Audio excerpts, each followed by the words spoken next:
정말 주식 오르라는 주식은 안 오르고 자꾸 물가만 오르게 됩니다. 물가가 오르니까 또 오르라는 주식은 떨어지대요. 왜 자꾸 시장에 엇박이 나는지. 이 물가가 항상 오를 때마다 40년 내 최고치라는 그 타이틀이 붙으면서 시장에 불안감을 가져다 주는데 지금 현 상황은 어떤지 알아보도록 하겠습니다. 제 뒤에 계신 이분과 함께가 아니라요. 이화진 과장님과 함께 이야기 나눠보도록 할게요. 어서 오세요. 네, 안녕하세요. 네, 안녕하세요. 워낙 저희 사이에 존재감 있게 오늘 이분이 여기 보이시나요? 네. 화면에? 네, 아. 이분이 계신데 저희 신경 쓰지 말고 한번 이야기 솔직하게 나눠보도록 하죠. 네, 일단 1월 CPI, 미국의 지수를 살펴봐야 된다라고 며칠 전부터 저희가 계속 언급을 해드렸는데 예상보다 인플레이션, 이 물가 상승률이 좀 심각하다라는 걸 또 한 번 확인했습니다. 배경이 무엇인가요? 네, 우선은 일단 유가 상승에 대한 부분이 가장 큰 배경이 됐던 부분이고요. 일단 구체적으로 얘기했을 때 뭐 전기료나 운송료에 대한 부분들이 그만큼 비용단에 굉장히 많은 부담이 됐기 때문에 예상치만큼 이제 상승했는데 일단 그 이유는 일단 계절적 요인이 좀 굉장히 클 것으로 보입니다. 일단은 다음 달 이제 FOMC 이제 3월 대략 한 17일쯤에 예상이 되어지는데 그 전에 한번 3월 CPI 지수를 한 번 더 발표를 하긴 하겠지만 그때도 만약 계절적 요인에 따라서 유가에 대한 부분이 좀 반영이 된다 그러면 금리 인상에도 좀 많은 영향을 좀 미치지 않을까 싶습니다. 유가 상승이 좀 크게 한몫을 했다라고 했고요. 오늘 저희 장중에 그런 이야기가 있었어요. 물가가 좀 많이 올라서 연준이 뭐 긴급 회의를 가지고 금리 인상에 대한 회의를 할 것이다라는 뭐 루머가 돌면서 시장의 불안감이 커졌었는데 과연 이 물가 상승이 생각보다 가파르다는 걸 보고 미 중앙은행이 금리 인상을 예상보다 더 크게 빠르게 하게 될까요? 아니면 조금 더 시장이 받는 타격을 우려해서 지켜보고 할까요? 일단은 뭐 그저께까지는 대근 이제 연은 총재분들 어떻게 보면은 이제 통화 정책에 대해서 완화적인 스탠스를 계속 유지하다가 네. 오늘 새벽에 그냥 블러드 총재가 좀 세게 얘기했죠. 뭐 7월 달까지는 100bp까지 올려야 되고 3월에는 50bp까지 얘기를 했는데 이제 앞으로 그럼 7월 달까지 남은 이제 FOMC는 3월, 5월, 6월, 7월 4번 있습니다. 물론 이제 그에 대한 부분이 이제 많은 영향을 미치겠지만 제가 자료를 하나 가지고 왔었는데요. 네. 이게 일단 장단기 금리 차에 대한 이제 부분입니다. 지금 굉장히 중요한 지표로 말씀을 드릴 수가 있겠고, 물론 어제 10년물 금리가 2%를 넘긴 했습니다만 2년물 금리도 그만큼 많이 올랐습니다. 왜 제가 이 지표를 말씀드리냐 하면은 사실 그동안 이제 금리 인상 이전에 몇 달 전부터는 사실 장단기 금리 차는 축소되는 경향은 있습니다. 사실 이 지표 자체가 이제 경기가 전환되는 시점을 어떻게 보면 선행 지표로 쓰이는 이제 지표이기 때문에 지금 많은 이제 해외 IB나 국내 투자 전략 애널분들도 이 지표를 굉장히 중요시하게 여기는 부분이 있는데요.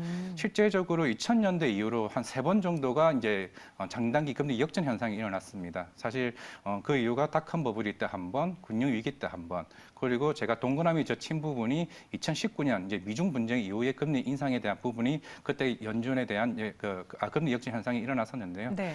만약에 3월 이제 17일 이전까지 금리 만약에 장단기 금리가 줄어든다. 라고 한다고 하면은 만약 그때 가서 이제 파월 의장이 굉장히 나는 장단 금리 역전 현상에 대한 상관없이 계속 그대로 통화 정책에 대한 스탠스를 계속 유지한다 그러면 그만큼 시장에도 충격을 줄 수가 있는 부분이고 약간 역사적으로 또 돌아간다고 하게 되면은 사실 94년도에 이제 채권에 대한 굉장히 큰 일이 한 번 있었는데 네. 80년도에 이제 부동산 가격이 정책이 폭락을 하게 되면서 그 당시 연준 의장이었던 그린스펀이 채권 금리를 10%에서 3%까지 금리 인하를 했습니다.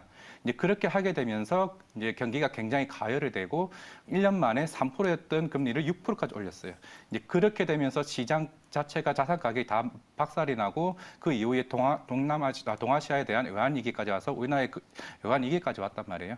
사실 그런 부분들이 사실 이번 금리 인상폭에 대한 부분은 굉장히 조심스러운 부분이 있습니다. 그런 역사들이 있기 때문에 어느 정도 조심스럽게 해야 될 부분이 있고 또 11월 이제 중간 선거가 있는 부분이 있기 때문에 이제 바이든 정책 같은 경우는 이제 주가 부양에 대해서 조금 얘기를 하고는 있지만은 네. 사실 파월 의장 같은 경우는 사실 주가 부양보다는 경기에 대한 부분, 인플레 잡는 부분이 굉장히 중요한 부분이기 때문에 이 한 달 사이에 과연 그 부분들이 어느 정도 해소가 되어야 좀 시장에 대해서 좀 충격이 조금 완화되지 않을까 싶습니다. 장단기 금리차를 봤습니다. 그러니까 이 장단기 금리차의 그 차이가 줄어들어야 된다라는 거죠. 아니요. 조금 어느 정도 적당하게 된 게 시장에서 보는 뷰는 대략 네. 70bp 차이로 지금 생각을 하고 있습니다. 네. 근데 어제 그 부분이 대략 40bp까지 내려오면서 그만큼 단기 금리에 대한 인상폭이 확 올라갔다는 거는 그만큼 금리 인상에 대한 폭이 그럼 빨리 돼야 되는 거 아니야? 라고 네. 하면서 막판에 블러드 총재가 50bp까지 얘기를 하는 바람에 시장이 충격이 더 심해졌던 거죠. 그렇기 때문에 사실 지금 시장에 보는 분들이 지금 장단기 금리차를 굉장히 중요하게 여기고 있습니다. 우리나라 같은 경우는 10년물과 3년물을 비교를 많이 하고 실제적으로 미국 같은 경우는 10년물과 2년물에 대한 차이 부분을 굉장히 중요시하게 여기고 있기 때문에 네. 이게 딱 확 줄어들거나 확 늘었다는 부분이 아니라 적정한 거리를 유지해야 이제 시장에 대해서 좀 안정을 유지할 수 있는 부분입니다. 항상 이 장단기 금리 차이 부분을 보면서 우리가 금리 인상의 속도를 좀 가늠해 볼 수 있는데 최근에 그랬습니다. 미국의 10년물 국채 금리가 갑자기 급등했을 때도 1.95%까지 올랐을 그렇죠. 때도 시장은 불안해하면서 그때 증시가 휘청거렸잖아요. 따라서 이 부분이 어느 정도 해소되고 안정화되는 모습이 보여야만 우리가 한시름 덜 수 있지 않겠느냐라고 이야기했습니다. 참 들을 때마다 헷갈리기도 하고 너무 어려운 부분이기도 한데 지금 올해 물가를 국내에서는 홍남기 부총리는 상고하저로 예상을 하고 있습니다. 그러니까 지금은 물가가 많이 오르고 있지만 점점 안정화될 것이다, 내려올 것이다라고 하는데 그 안정되기 위해서는 무엇이 수반되어야 될까요? 일단은 두 가지가 있는데 첫 번째는 이제 미국 같은 경우 사실 서비스업에 대한 비중이 굉장히 크고 우리나라 같은 경우는 제조업 비중이 굉장히 많이 크잖아요. 그만큼 반도체 공급난에 대한 해결 부분이 어느 정도 이제 해결이 돼야 되지 않을까. 그만큼 차량용 반도체에 대한 부분이 크고 사실 자동차 같은 경우는 수요는 굉장히 견조하지만 사실 이 부분은 이제 향후 어느 정도 공급난이 완화되는 과정에 있지만 사실 어제 같은 경우도 이제 웨스턴 디지털 같은 메모리 업체와 같은 부분들도 사실 갑자기 뷰가 바뀌어 버렸잖아요. 원래는 반도체에 대한 뷰도 하향의 전망에 갔다가 오늘 하루 만에 오히려 반도체 가격 상승에 대한 뷰를 확 바꿔 버렸습니다. 그만큼 반도체 공급난이 계속 유지될 수도 있는 부분도 이런 악재 속에 나올 수도 있는 상황이긴 하지만 물론 국내에서는 SK 하이닉스가 굉장히 그에 대한 반사이익을 얻는 상황이긴 하지만 전체적인 글로벌 시장에 봤을 때는 결국 이러한 부분들이 해결이 되어야 뭐 차량 쪽이나 IT 쪽이나 이런 인플레이션 관련 부분들이 해결되어야 하반기에는 더 좋은 시장이 나오지 않을까 생각하고 있고 두 번째는 미국 같은 경우는 물론 오미크론에 대한 이제 확진자가 정점에 이제 어느 정도 이제 피크 우려가 좀 완화되는 상황이긴 하지만 이제 국내 같은 경우는 계속 매일매일 이렇게 3만, 4만, 5만 명까지 온 상황에서 물론 제 같은 경우에는 이제 계절적 요인도 없지 않아 있을 거라고 보고 있습니다. 한 3월이나 4월 때쯤에는 오늘 정점이 이루어지고 이제 고용이 좀 확대가 되고 그럼 경기가 회복이 되게 된다면 자연스레 인플레이션은 해결되지 않을까 저는 그렇게 생각하고 있습니다. 네. 이 좀처럼 잡히지 않는 물가 급등세에 지금 우리 밥상 물가도 오르고 많은 것들이 오르고 있습니다. 뭐 배터리 소재 그 원재료도 오르고 그냥 안 오르는 게 없다라고 보면 되는데 지금 식료품 등에서도 특히나 이번 주에 리오프닝 주 관련해서 물가 상승의 수혜를 볼 수 있는 뭐 주류주들이 올랐었거든요. 현실점 눈여겨볼 만한 종목, 이 오르고 있는 물가와 함께 주가도 오를 수 있는 대표적인 종목은 뭐가 있을까요?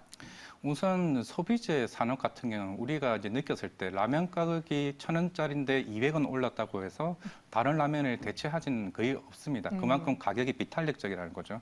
사실 소주도 사실 우리가 보면은 식당에서 4,000원 먹는데 5,000원 먹는다고 해서 두 병 먹는 술을 한 병으로 줄이지는 않거든요. 그만큼 그런 부분들이 회사 입장에서는 수익성 개선을 위해서 사실 물론 원자재 가격에 대한 부담도 없지 않아 있겠지만 결국 판가의 인상으로 인해서 수익성 개선을 위해서는 아마 지금 시기에 가장 적당한 시기일 수도 있는 상황이기 때문에 그만큼 소비 대선 이후에도 소비재에 대한 인상 대한 부분은 어느 정도 불가피하다라고 말씀을 드릴 수가 있겠고 그리고 그 중에서도 가장 좀 탑픽으로 봐야 될 종목은 제가 생각하기에는 하이트 진로에 대한 부분을 좀 눈여겨볼 수가 있을 것 같습니다. 일단은 거리두기에 대한 조정 방안이 나오고 이제 영업 시간에 대한 부분이 연장을 하게 되면은 그만큼 그 주류에 대한 수요가 꾸준히 나올 수 있는 상황이기 때문에 네. 물론 최근에 주가가 어느 정도 모습을 보였습니다만 결국에는 이런 수익성이 개선이 된다라고 한다고 하면은 충분히 매력적인 회사가 되지 않을까 생각하고 있습니다. 과장님 실제로 이 소주 가격이 한 500원, 1,000원 오르면은 원래 평소 드시던 양보다 적게 드시겠습니까? 아니면은 그냥 상관없이 그냥 드시겠습니까? 저는 항상 상관없이 먹기는 합니다만 네. 우리가 물론 사람들에 따라 다르겠지만 11시에서 9시에 바뀌어도 이제 주량은 항상 그대로 똑같이 두 병씩은 먹지 않습니까? 오. 왜냐하면은 어차피 우리가 먹어야 하는 수는 그대로고 물론 11시가 되면은 네. 물론 더 연장선상에서 더 먹을 수는 있습니다. 우리의 주량에 따라서. 그렇죠. 그렇기 때문에 더 알파적인 수익성이 더 나올 수 있다라고 생각하는 거죠. 제가 생각하기에는. 질량 보존의 법칙이 여기에도 적용이 되는 것 같네요. 그래서 하이트 진로가 수혜를 보지 않겠느냐라고 이야기해 주셨고요. 반대로 이렇게 물가가 오르다 보니까 당연히 원재료가가 상승하면서 피해를 보는 업종도 있습니다. 인테리어 업종도 거론되고 있고 제가 듣기로는 이 배터리 관련주들이 네. 예전만큼 큰 수익을 내지 못하는 게 그 원재료 가격이 올라가면서 수익성이 좀 악화될 것이다라는 이야기도 있던데 네. 실제로 어떤 것들이 좀 피해가 될까요? 결국에는 사실 인테리어 업종은 먼저 말씀을 하셨지만 이제 우리가 코로나19를 처음 시작했을 당시 이제 사실 외출보다는 집에 있는 시간이 많다 보니 그만큼 그 당시에는 리모델링에 대한 수요가 굉장히 많았습니다. 그 많았던 수요가 뭐 계속 나올 수는 없겠죠. 네. 그만큼 그랬던 수요가 이제 떠났고 이제는 새로운 이제 시기가 지나왔기 때문에 그런 부분들이 이제 예전에 수요는 안 나오고 근데 원자재 가격 계속 많아졌죠. 그에 대한 인건비도 계속 증가됐고 그리고 코로나19를 통해서 원재료를 들어오려고 하는 선박에 대한 운송에 대한 부분도 비용에 대한 부담이 굉장히 컸습니다. 그런 부분들이 결국 작년에 대한 실적들이 악화가 진행이 되었고요. 하지만 향후 이 회사가 성장을 하려고 하면은 결국에는 판가에 대한 인상을 해야 되는데 그 부분은 좀 시기가 조금 늦었지 않았나라고 생각을 하고는 있습니다.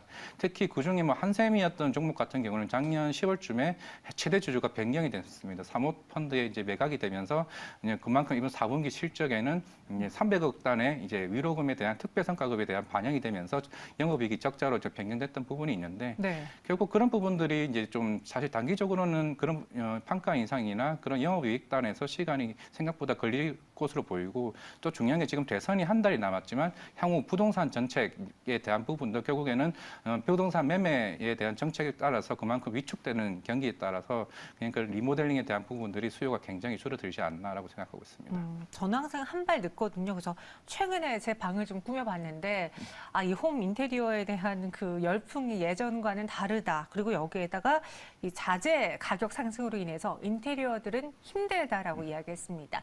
그럼 마지막으로 우리가 이번 물가 상승에 있어서 가장 큰 역할을 했던 게 유가라고 하셨잖아요. 네. 그리고 지금 계속 이 우크라이나와 관련해서 안 좋은 이야기를 바이든 대통령이 굳이 안 해도 될 말을 좀 하면서 불씨를 지피는 것 같은데 이 사태 악화가 된다면은 뭐 유가 120달러까지 이야기 나오고 있습니다. 네. 시장에 미치는 영향이 좀 클 것 같은데 어떻게 조심해야 될지 정유주를 사볼까요? 일단은 그것도 뭐 도움은 되겠죠. 이제 물론 제 개인적인 생각도 있겠습니다만은 뭐 천연가스 유가에 대한 부분이 굉장히 크게 되면은 사실 우리나라가 지금 12월, 1월 달 지금 2달 연속으로 무역 수지가 지금 적자가 된 상황입니다. 그렇기 때문에 유가에 대한 부담이 제일 가장 큰 부분인데요. 만약에 이렇게 됐을 때 새로운 대안이 뭐냐? 미국의 정책에 대해서 좀 중요하게 눈여겨봐야 됩니다.